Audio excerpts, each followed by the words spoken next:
Hey guys, Esquire Codex here. I'm playing Unturned today. This game is pretty new. It's only a couple weeks. It's in early access. A typical of many games these days. And I just saw this on Steam front page. It was free to play, and I was like, sure, why not? I'll go for it. Obviously has a graphic style that is not necessarily pretty. It is designed to look like this, not just, awful graphics. Has block leg. I wonder if, see, this is what my guy looks like a little Play-Doh guy. It is a zombie survival game. It is free to play, as I said earlier. And let's see. It is. I'm playing with other people. You see up the left top corner there. You see the chat, and so you play with other guys. They'll kill you. They often kill you. You know how it is in multiplayer games. No one's ever nice. And so, but also there's zombies around.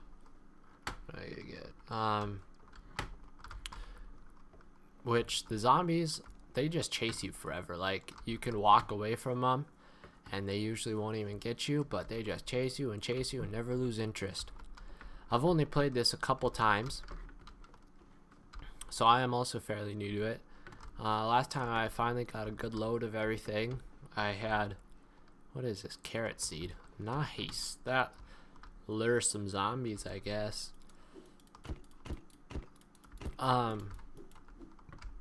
Last time I had gotten my inventory all full, I had some nice stuff. I had found a nice rifle.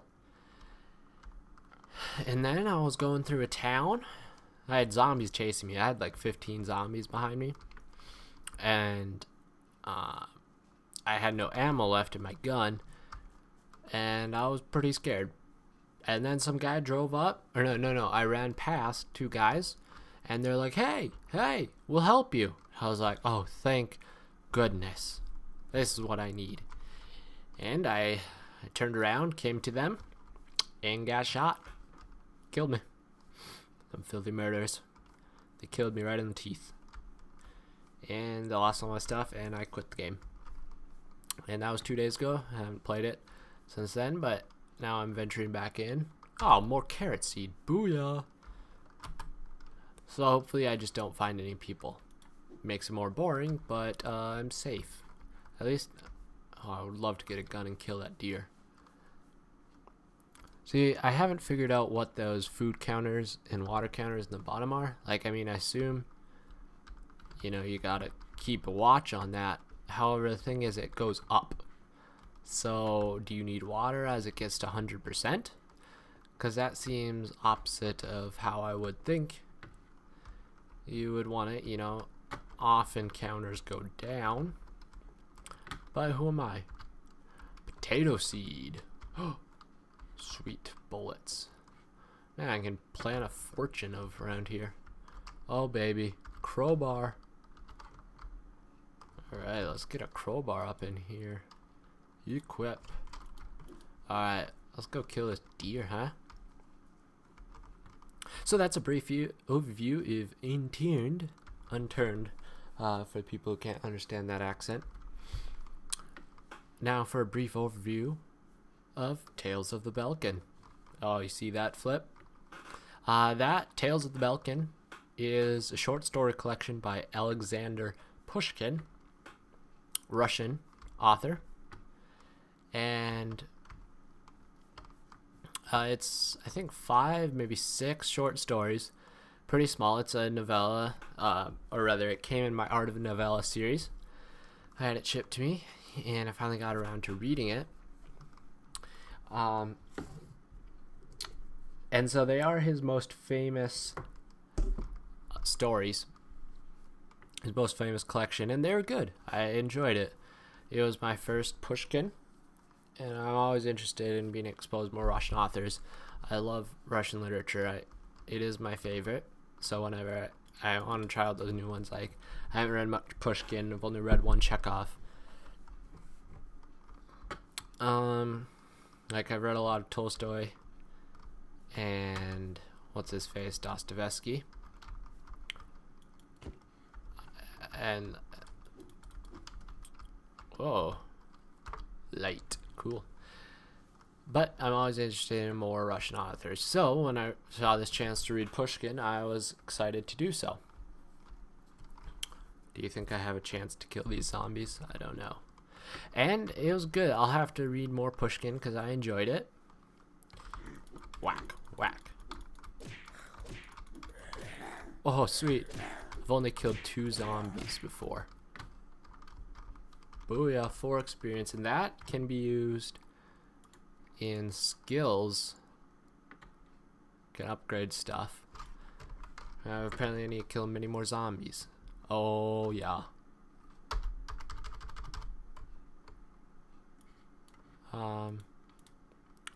Drop.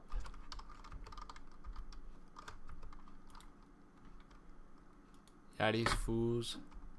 Oh, I did. Did.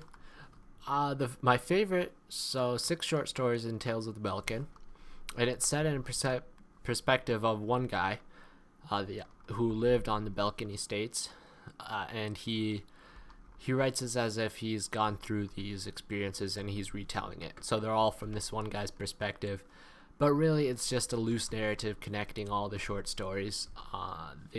Each one can be read by itself and have just as much merit as if you read it all together. So my favorite one from there was called The Shot, and it was the first one, and as I said, this is my first experience with Pushkin, and it set the bar for him very high. I loved that short story. It's perhaps my favorite short story that I have ever read. It's close. I don't know what it was. I was reading at night, and like it wasn't anything. Like thinking back, it wasn't anything great.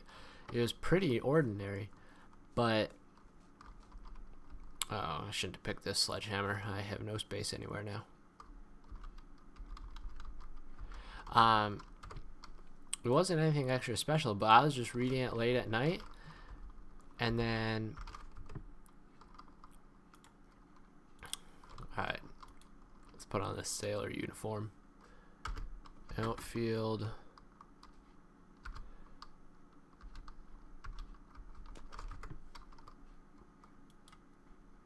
Okay, I need to drop this. See? Look at. I got a knapsack. Longbow, sweet. Alright, Rhoda now. And I just finished the book, put it down, and I was like, that was good. And I just was able to think about it. And it's been a long time since I have had a book that I've finished and I've just laid there and thought about it. And I laid out a few things I really liked about it and in what it had.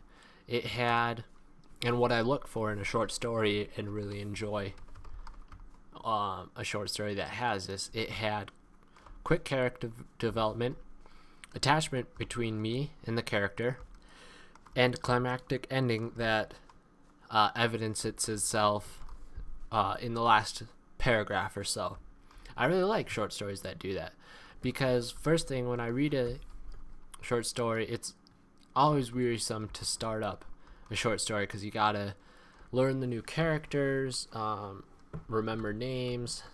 You know, it's the tiresome thing of starting any book.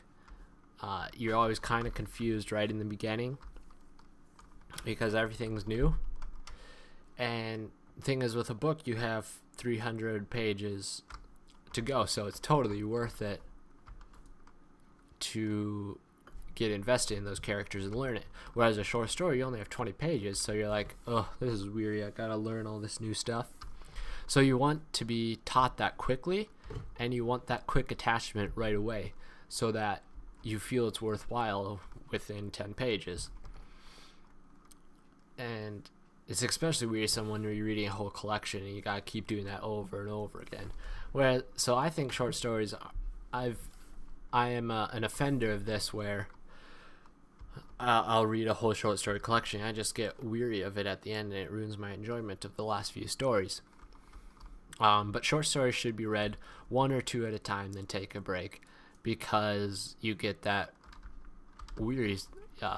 knowledge weariness. You know what I was just talking about. So, anyways, that's what happened to me often when I read short story collections. I haven't had a saw before. Let's see what happens here.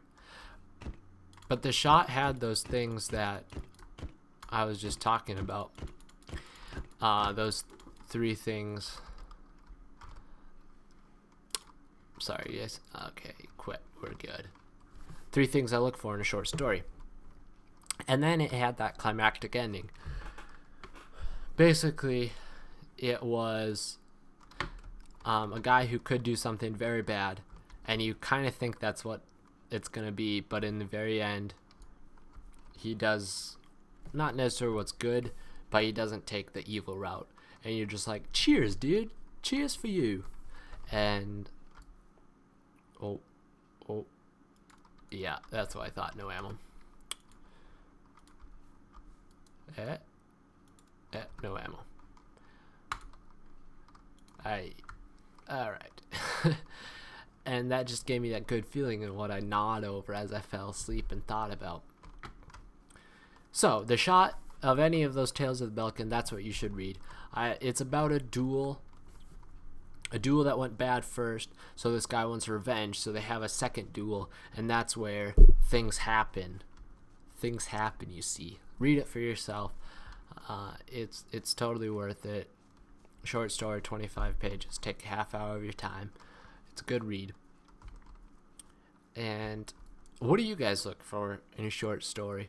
Those are 3 points. Quick character development, attachment between me and the character, and climactic ending in the last few sentences, last paragraph, which that's kind of cliche, but it's just so fun when you get that twist of the story right at the end, and it leaves you with that to think on by yourself. So yeah, what do you guys look for in a short story? That I'm curious, because that's not an exhaustive list. That's just the things that came off the top of my mind. So maybe I can add to that list with some suggestions. I'll probably be playing some more Unturned next time. Hopefully I won't just be walking around the world and can do something exciting. I do have a sledgehammer though, so things can happen. Well guys, thank you for watching. Until next time, goodbye.